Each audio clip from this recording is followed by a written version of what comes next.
father's vengeance. The story of Pierre Stokes. The night of November 2nd, 2015, the silence that fell over Dawes Park was unnatural, heavy, cold, and final. It wasn't the silence of an empty playground. It was the suffocating absence where a 9-year-old boy named Tyshawn Lee should have been. Pierre Stokes stood at the edge of the police tape, the flickering blue and red light washing over his face. He didn't need a detective to explain what happened in a narrow alley behind the trees. He knew the grief that ripped through him wasn't just loss. It was a white-hot certainty that this was his fault. Pierre was Keela Ward, a gangster disciple. He had chosen the life, the code, the war. His rivals, the Black Peace Stones, had chosen their target, the most vulnerable piece on Pierre's board. They had sent Dwright Boone-Doty to smile, to offer a piece of candy, and to lure a child into the dark. It was a message, calculated and cold. We take what you love. Middle of the alley, Doty took out a gun and shot Tyshawn multiple times at close range. And Alvarez says after killing Tyshawn, Doty wanted to go back to the park to shoot all of the kids playing, but he couldn't because Chicago police were already on the scene. A judge ordered Doty held without bail today. Live in the newsroom, Mai Martinez, CBS 2 News. Rob and Erica. Okay, thanks for that. The code and the crucible. The detective's voice was low, offering a way out, offering justice through the system. We know this is payback. We know who you run with, and we know who they run with as well. If you talk to us, we get the men who did this.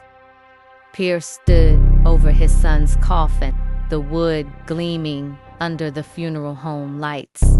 Justice. The word sounded hollow and thin, a cheap imitation of what he truly craved. The street code, the one he had lived and almost died by, burned in his throat. You handle your own business. To snitch was to break the code, to surrender his honor, and to risk everything he had left.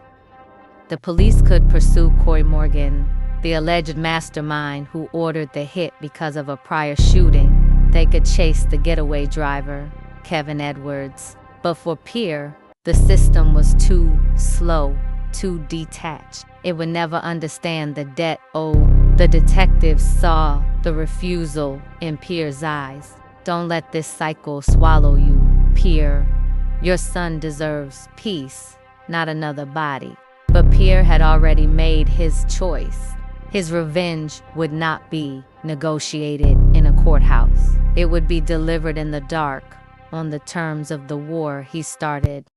The father's arsenal. The next few months were a blur of cold focus. The grief became fuel. Pierre was a father whose primary purpose had been violently stolen, and he was now seeking to reestablish the balance of the street. He didn't sleep. He prepared. He moved quietly through the Keela Ward network, gathering the tools of retaliation. The police were hunting the Black Peace Stones for Tyshawn's murder, but Pierre was hunting them for himself. He needed the firepower to make his statement final and irreversible. He would find Boone-Doty and Morgan and finish the war on his own terms.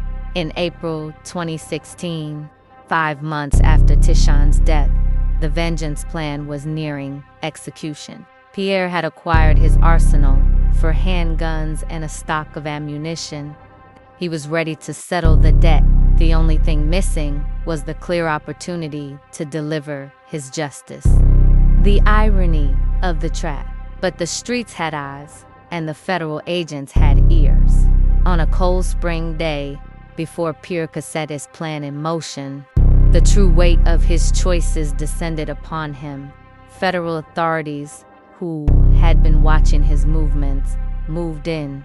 Pierre Stokes, the grieving father who refused to cooperate, was arrested on federal weapons charges. The irony was crushing. while the police successfully hunted and charged the men who killed Tyshawn Lee, Corey Morgan, and Dwright Boone-Doty.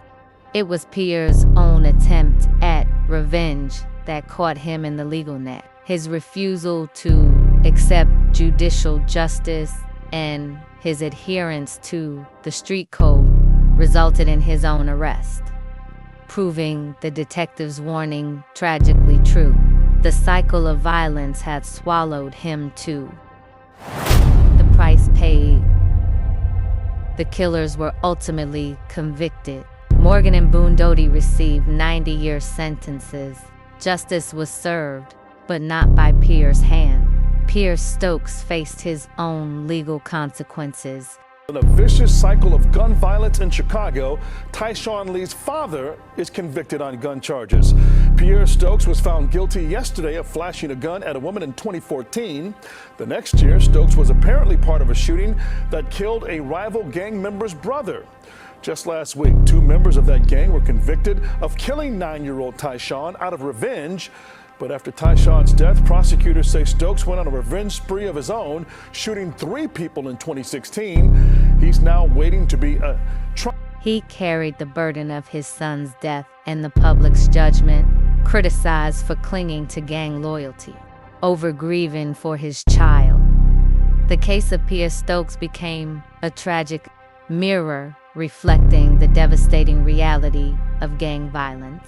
A father's desire for vengeance, driven by love and constrained by code, ultimately led to his own loss of freedom, ensuring the street cycle claimed not only the life of his innocent son, but also the liberty of the grieving father who sought justice outside the law.